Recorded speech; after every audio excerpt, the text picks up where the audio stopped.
वादी में mobile post paid service खदमात शुरू होने से जहां आम लोग राहत की सांस ले रहे हैं, तो वहीं सियासी लीडरान भी काफी खुश दिखाई दे रहे हैं। इस मौके पर मुख्तलिफ सियासी पार्टियों से ताल्लुक रखने वाले लीडरों ने अलग अलग अंदाज से अपने रद्द-ए-अमल का इजहार किया।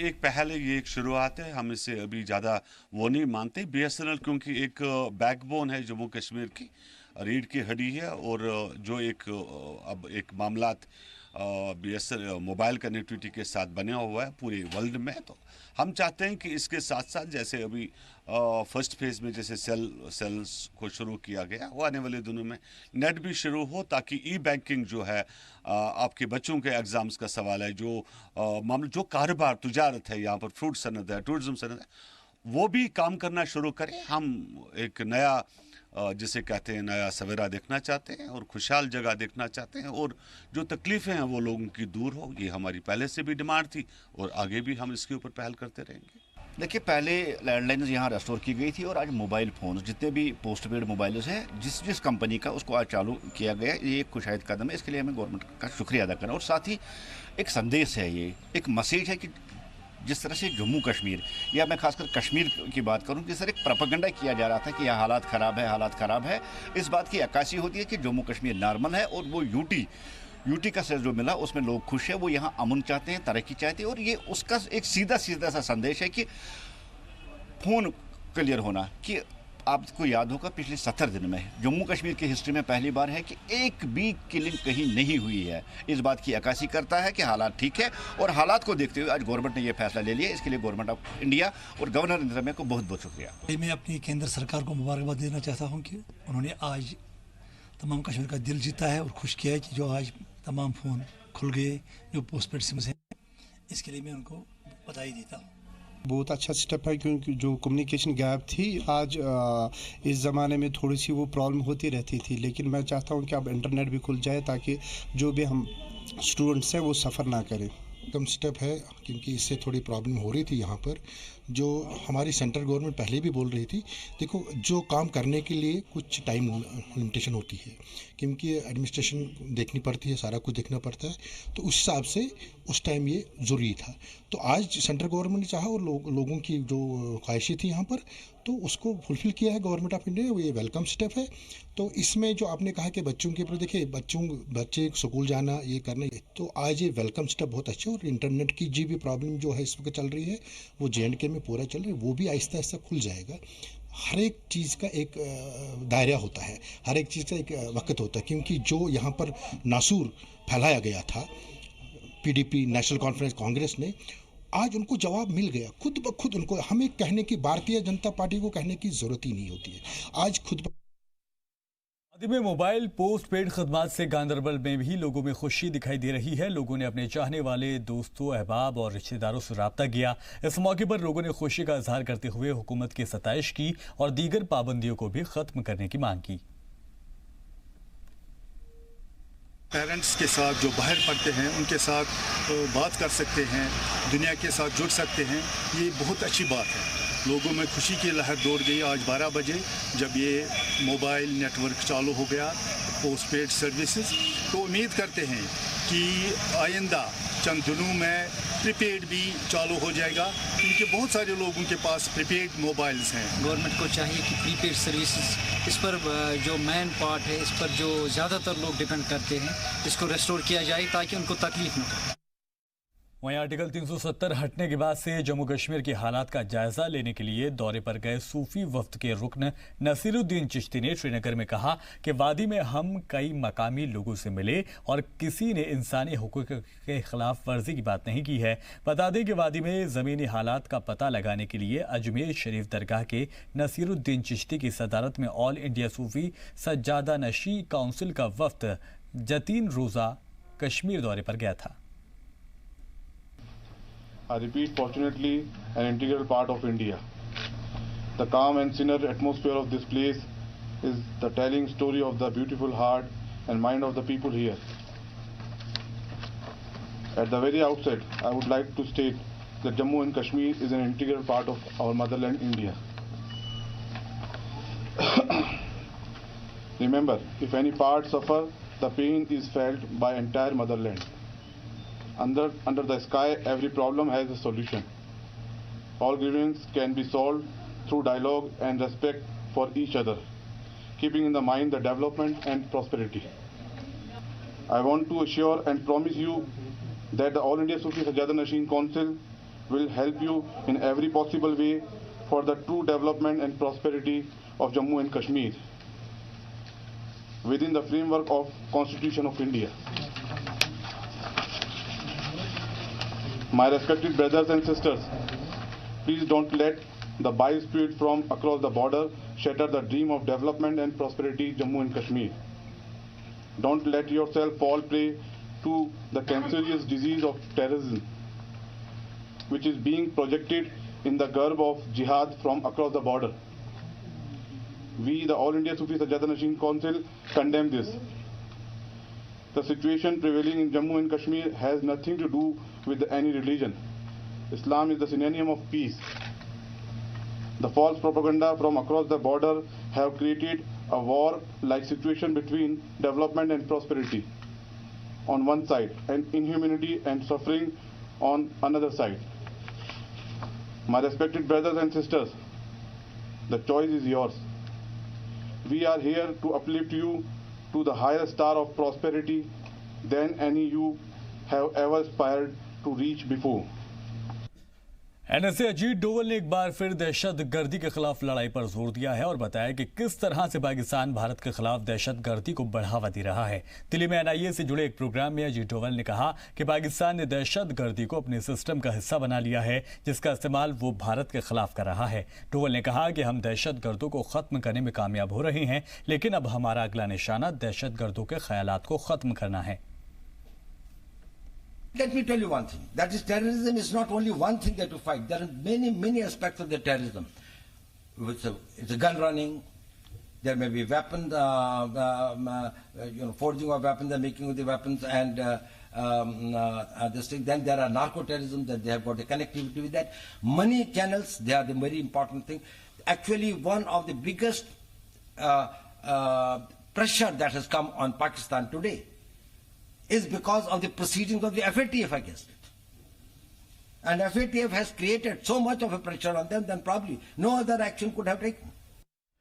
वज़ीर-ए-आज़म नरेंद्र मोदी ने कांग्रेस और एनसीपी पर जमकर निशाना साधा। पीएम मोदी ने कहा कि अगर हिम्मत है तो अपने इंतखाबी मंशूर में आर्टिकल 370 हटाने की बात करें। हिम्मत है तो अपने चुनावी घोषणा पत्र में ऐलान करें, धारा 370 35A जो भाजपा ने, मोदी सरकार ने हटाई है, वो घोषणा करें, हम वापस लाएंगे।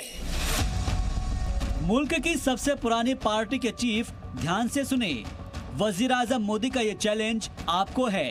कांग्रेस से अलग होकर नई पार्टी बनाने वाले शरद पवार आप भी सुने, पीएम मोदी का ये चैलेंज आपको है। पार्लियामेंट के अंदर और बाहर आर्टिकल 370 की मुखालफत करने वाले हर जमात भी गौर से सुने, वजीर आजम मोदी का ये खुला चैलेंज आपको भी है। जवाब दीजिए, क्योंकि ये चैलेंज भले ही पीएम मोदी ने क्या हो, लेकिन मुल्क के 130 करोड़ अवाम जानना चाहते हैं कि आपका जवाब क्या है। क्या आपको पीएम का चैलेंज कबूल है? अगर हाँ, तो आपके मैनिफेस्टो में ये शामिल क्यों नहीं है? और अगर ना, तो कश्मीरियों के नाम पर आपकी मुखालफत माँ भारती के माथे पर मजाक से ज्यादा कुछ नहीं। जम्मू कश्मीर और लद्दाख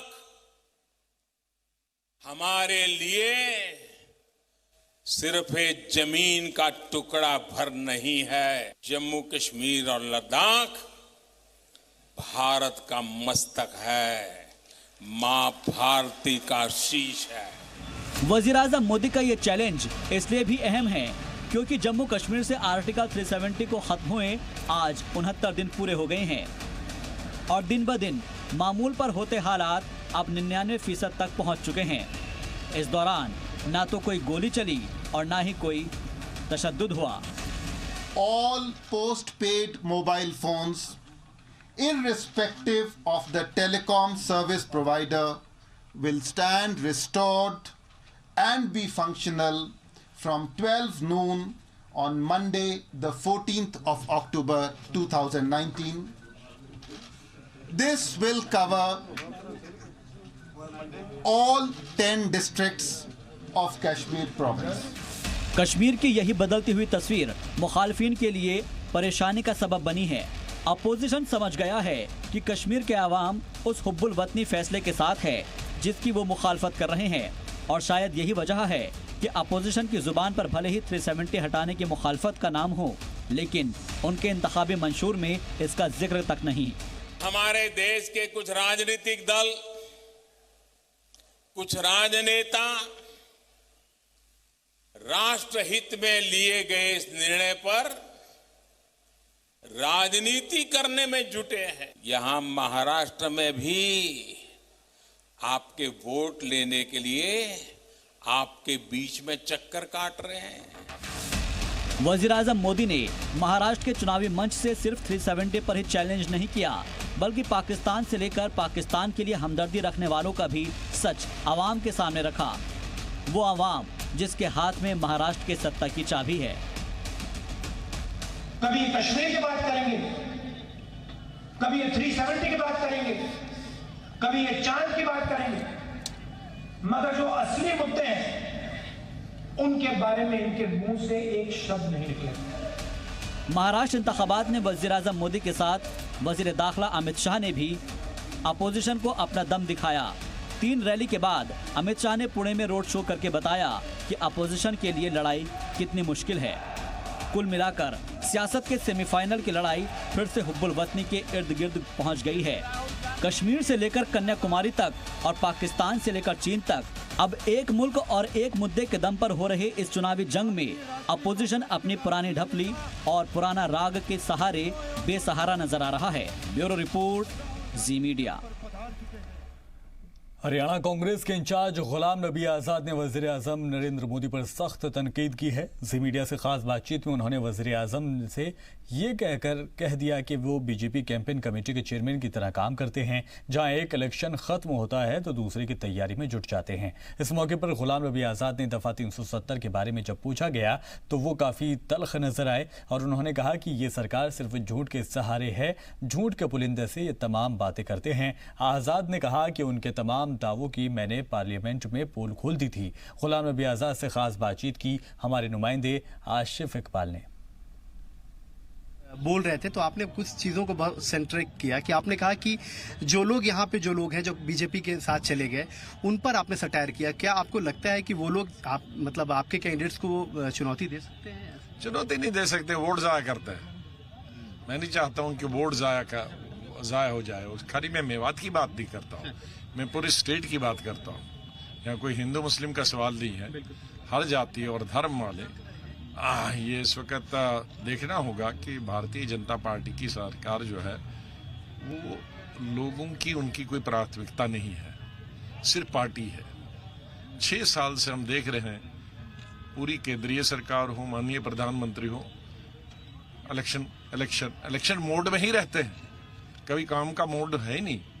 या टेलीविजन पे मोड है या विदेश का दिखाई देते हैं या कैंपेन में देखते हैं और तो कोई पता ही नहीं चलता है। 5 साल से कोई चर्चा नहीं हो रही है। कभी कोई चर्चा पार्लियामेंट के अंदर नहीं होती है, बाहर नहीं होती है, किसी पब्लिक मीटिंग में नहीं होती कि बेकारी कैसे खत्म की जाएगी, बेरोजगारी कैसे खत्म की जाएगी, किसानों का कैसे उत्थान होगा, मजदूरों को कैसे मजदूरी मिली। जो ये नोटबंदी की वजह से जो कई लाख उद्योग बंद हो गए और उससे जो कई करोड़ मजदूर थे वो घर भेजे गए, उनको कैसे रोजगार मिले, इस पे कोई चर्चा नहीं होती। तो इस पे कौन चर्चा करेगी? अगर सरकार और सरकार चलाने वाले 24 घंटे खाली अब पार्लियामेंट इलेक्शन खत्म होगा, विधानसभाओं के इलेक्शन करेंगे, विधानसभाओं के इलेक्शन करेंगे, तब तक दूसरे और विधानसभा के रहेंगे, वो खत्म होंगे, फिर कारपोरेशन के इलेक्शन होंगे। इसके बाद इसी बोर्ड में झारखंड, फिर बिहार। सरकार का काम नहीं है तो पार्टी का काम है। और इस वक्त मैं माननीय प्रधानमंत्री जी को कहता हूँ कि आप तो प्रधानमंत्री कम है, आप तो कैंपेन कमेटी के चेयरमैन है 365/7, तो प्रधानमंत्री कौन चलाता है? सर आप मौजूद है तो एक सवाल बड़ा लाजमी है सर। इस बार हरियाणा सरकार जो मुख्यमंत्री हैं वो घूम घूम के 370 की उपलब्धियां बता रहे हैं। वो बोल रहे हैं कि वो हमारे लिए एसेट के तौर पर और झूठ, सब फ्रॉड और झूठ।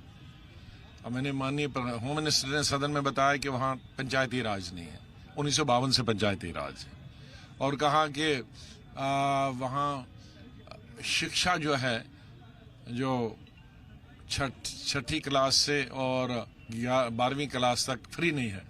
हमारे तो 47 से ही पहली क्लास से यूनिवर्सिटी तक फ्री है, तो हम आधा कानून वाला क्यों ले? कहा जी इन्होंने जम्मू कश्मीर में कानून लागू नहीं किया जो कांग्रेस ने ही बनाया था 2011 में एजुकेशन का, कि 6 क्लास से 12th क्लास तक एजुकेशन फ्री है। तो मैंने उठ के बताया हम छठी से 12th तक पास क्यों फ्री रखे हैं? हमारे तो पहली क्लास से यूनिवर्सिटी तक, PhD तक पहली क्लास से एजुकेशन टोटल, जब तक वो MA करेगा, PhD करेगा। तो हम ऐसा कानून क्यों लाएं? तो ऐसे ऐसी झूठ जब बोलेंगे तो क्या करोगे? कहा SC ST के लिए रिजर्वेशन नहीं है। मेरे कहा जब से हम पैदा हुए हैं हमने तो देखी SC ST के लिए रिजर्वेशन, तो अब इसका क्या जवाब दे दोगे? जिस तरीके से यहाँ जिस तरीके से वो हरियाणा में घूम घूम के वो कह रहे हैं कि लोगों को पता नहीं है, क्योंकि लोगों को विचार है। ये तो हरियाणा में, ये तो सदन में माननीय गृह मंत्री के स्टेटमेंट है, और तीनों दफा मुझे खड़ा होना पड़ा, पर आप गलत बोल रहे हैं, ये इस सन से है, ये सन से, ये सन। फिर चुप बैठ गए। फिर राज्यसभा लोकसभा में चैलेंज करने वाला नहीं था, वहां 40 की गिनती गिनी, और 40 में मैंने जब रात को देखा उसमें 35 गलत थी। तो क्या करोगे? राम मंदिर को भी इशू बना रहे हैं। तमाम तरह के तमाम सवालों के बड़े बेबाकी से जवाब दिए गुलाम नबी आजाद ने। जी मीडिया से खास बातचीत में उन्होंने कहा कि जो भी बातें हो रही हैं, जो भी चर्चा हो रही है, जो भी प्रचार हो रहा है, वो सिर्फ झूठ के सहारे हो रहा है, सच्चाई से कोसों दूर। अब देखना दिलचस्प होगा कि आखिर गुलाम नबी आजाद के ऐसे आरोपों पर बीजेपी क्या पलटवार करती है।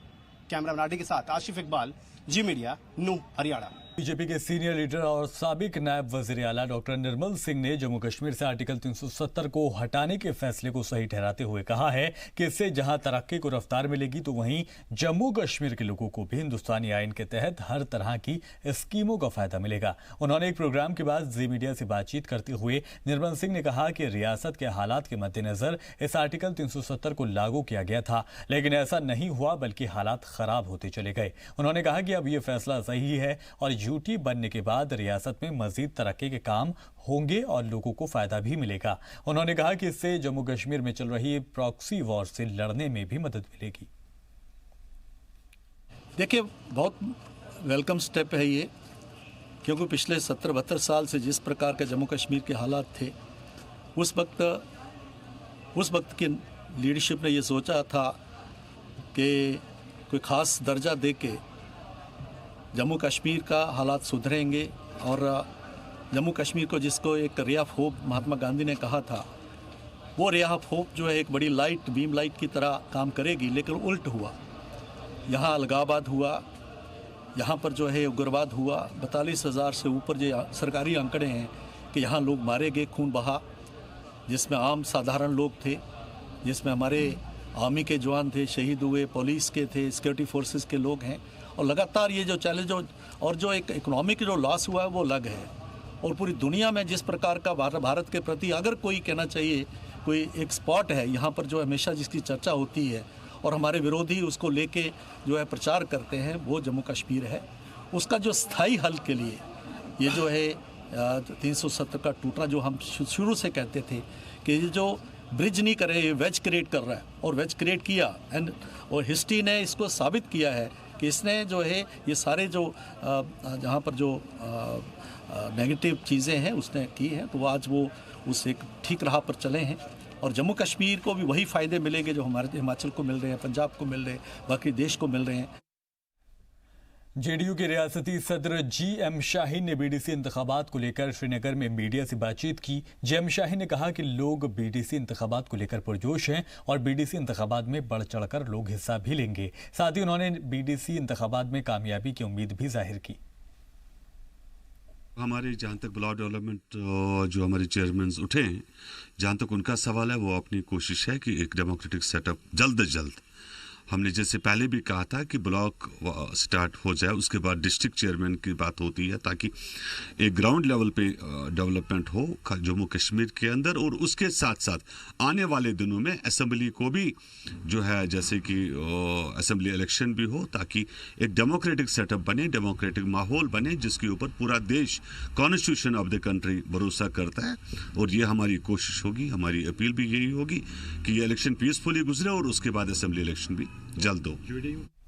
हिंदुस्तानी फौज को जम्मू कश्मीर में बड़ी कामयाबी मिली है। जम्मू कश्मीर के गांदरबल जिले के नारानाग इलाके से सिक्योरिटी फोर्सेस ने 2 दहशतगर्दों को गिरफ्तार किया है। पकड़े गए दहशतगर्दों के पास से कसीर तादाद में हथियार और गोला बारूद बरामद हुआ है। सिक्योरिटी फोर्सेस को जानकारी मिली थी कि इलाके में 2 दहशतगर्द छिपे हुए हैं, जिनकी तलाश में सिक्योरिटी फोर्सेस ने सर्च ऑपरेशन चलाया। इस दौरान दोनों दहशतगर्दों को गिरफ्तार कर लिया गया। दहशतगर्दों से पूछताछ जारी है। जराये का कहना है कि जिन दहशतगर्दों को गिरफ्तार किया गया है वो दीगर दहशतगर्दों के लिए गाइड का काम किया करते थे। इसके साथ ही वो नारनाग इलाके में दहशतगर्दाना वारदात को अंजाम देने की फिराक में थे। इब्तदाई जांच और पूछताछ से पता चला है कि वो दोनों जम्मू के राजौरी जिले के हैं और दहशतगर्दाना तंजीम लश्कर के लिए काम करते हैं। आतंकियों से भारी मात्रा पाकिस्तान अपनी नापाक हरकतों से बाज नहीं आ रहा। पाकिस्तानी फौज ने सुबह फायरबंदी की खिलाफ वर्जी की। पाकिस्तानी आर्मी की जानिब से भारी मोर्टार और गोलीबारी भी की गई, जिसका हिंदुस्तानी फौज ने मुंहतोड़ जवाब दिया। जराये के मुताबिक पुंछ जिले के केरनी कस्बा सेक्टर में पाकिस्तान ने गोलीबारी की और मोर्टार भी दागे। आर्टिकल 370 हटाए जाने के बाद से पाकिस्तान पूरी तरह से बौखलाया हुआ है। पाकिस्तान फायरिंग की आड़ में दहशतगर्दों की दरअंदाजी कराने की फिराक में लगा हुआ है। इस साल पाकिस्तान की तरफ से 2000 से ज्यादा बार पाकिस्तानी फायरबंदी की खिलाफ वर्जी हो चुकी है। अफसरान के मुताबिक इस साल अभी तक पाकिस्तान ने 2050 बार फायरबंदी की खिलाफ वर्जी की है, जिसमें 21 हिंदुस्तानी मारे गए हैं और कई दीगर जख्मी भी हुए हैं। पाकिस्तान अपनी हरकतों से बाज नहीं आ रहा है। पाकिस्तान केरनी कस्बा सेक्टर में लगातार चौकियों और रिहायशी इलाकों को निशाना बना रहा है। इससे गांव के लोगों में दहशत का माहौल बना हुआ है। महंगाई को लेकर सीपीआईएम ने एहतजाजी मुजाहरा किया। उन्होंने कहा कि आज महंगाई दिन ब दिन बढ़ती जा रही है और रोजगार भी नहीं मिल रहा है। उन्होंने सरकार से मजदूरों का हर महीने मिनिमम वेजेस 21,000 रुपए देने और मजदूरों को 10,000 रुपए पेंशन देने के साथ ही वृद्धों की भी माली तौर पर मदद के लिए पॉलिसी बनाने की अपील की, ताकि समाज का हर तबका माली तौर पर मजबूत हो सके। बेकारी इतनी चाहिए हुई है कि आज पिछले महीने तकरीबन 4.5 करोड़ नौजवान जो है वो बेकार हो गया है। आप क्या चाहते हैं? हम ये चाहते हैं कि सरकार को ऐसी नीतियां अपनानी चाहिए जिससे आम आदमी को रोजगार मिल सके, आम आदमी के हाथों में पैसा आ सके, महंगाई रुक सके। हम इसीलिए मांग करते हैं कि मजदूर को कम से कम महीने की 21,000 मजदूरी मिलनी चाहिए। 60 साल की उम्र जिस मजदूर की हो गई है काम के बाद उसे 10,000 पेंशन मिलनी चाहिए। जम्मू पठानकोट कौमी शाहराह पर सांबा जिले के सरोर इलाके के लिए बनाए गए नए टोल प्लाजा पर तनाजा बढ़ गया है। इसको लेकर जम्मू में पैंथर्स पार्टी ने भी एहतजाजी मुजाहरा किया। उन्होंने कहा कि ये टोल प्लाजा लगाकर सरकार जम्मू के लोगों पर बेवजह ही टैक्स का बोझ बढ़ा रही है। उन्होंने सरकार के खिलाफ नारेबाजी करते हुए पुतला फूंका और अपील की कि इस टोल प्लाजा को जल्द से जल्द बंद किया जाए, नहीं तो इसके खिलाफ जम्मू के लोग आंदोलन करने पर मजबूर हो जाएंगे। देखिए, जब भारतीय जनता पार्टी विपक्ष में थी तो बड़ी बड़ी बातें करती थी टोल प्लाजा को खत्म करने के लिए, और ये कहती थी कि ये जजिया लगाया जा रहा है जम्मू के लोगों के ऊपर, यात्रियों के ऊपर।